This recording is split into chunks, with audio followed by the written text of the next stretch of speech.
Around the country, Republicans are running from their prior hardcore opposition to reproductive rights, but some are having to grapple with the fact that they've made some statements quite recently that aren't gonna be popular in a country reeling from Roe v. Wade being destroyed, and Dr. Oz is one of those. So he has said in the past, as a doctor, that he would never ban abortions. But back in May of this year, he was actually caught on a hot mic and he had some interesting stuff to say about that. He says, I do believe life starts at conception, and I've said that multiple times. If life starts at conception, why do you care what age the heart starts beating at?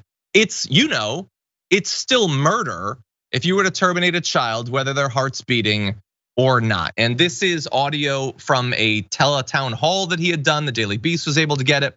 It was held 1 week before the state's Republican primary.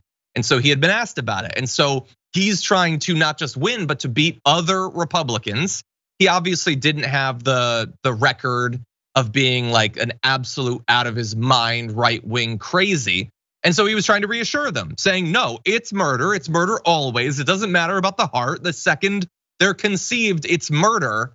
And in a country that isn't feeling that, where people who have been this opposed to reproductive rights, this opposed to abortion have been losing, this probably isn't gonna help him, Ben. What do you think?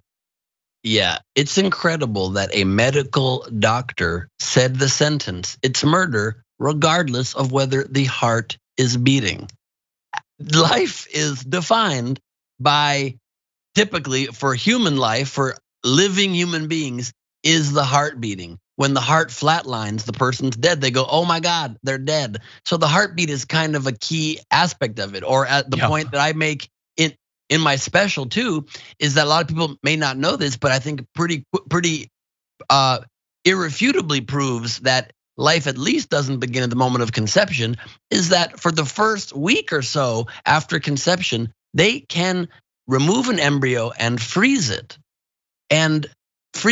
for decades, and then thaw it out, and it can continue growing, something you cannot do with human beings. If that doesn't prove that it is not yet a full human life, I mean, just think how much easier parenting would be if you could put a child in a freezer when they misbehaved.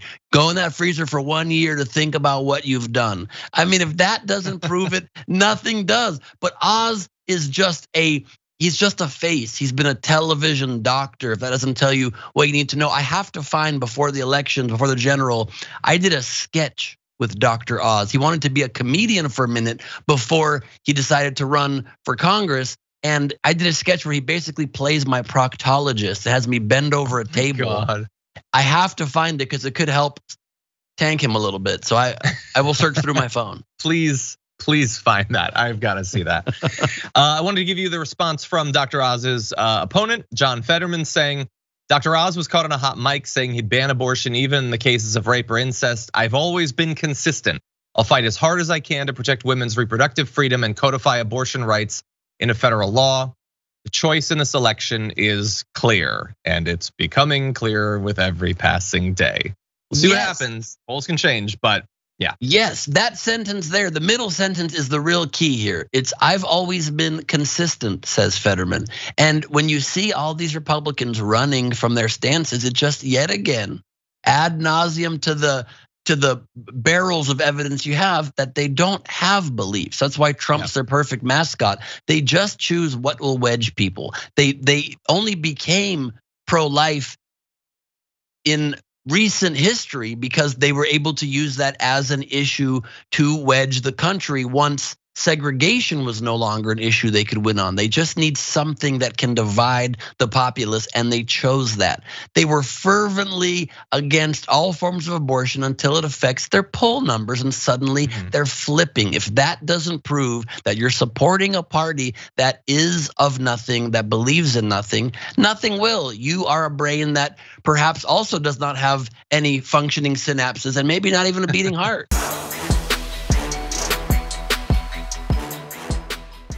Check out the Damage Report podcast each day, wherever you get your podcasts, whether Pocket Casts or Stitcher or iTunes. You can join me as I give you the news and stories you want, with a range of co-hosts and interview guests jumping in on the fun each day. Again, that's the Damage Report, wherever you get your podcasts. And if you get them at iTunes, don't forget to rate and review. Sometimes I'll read them live on the show.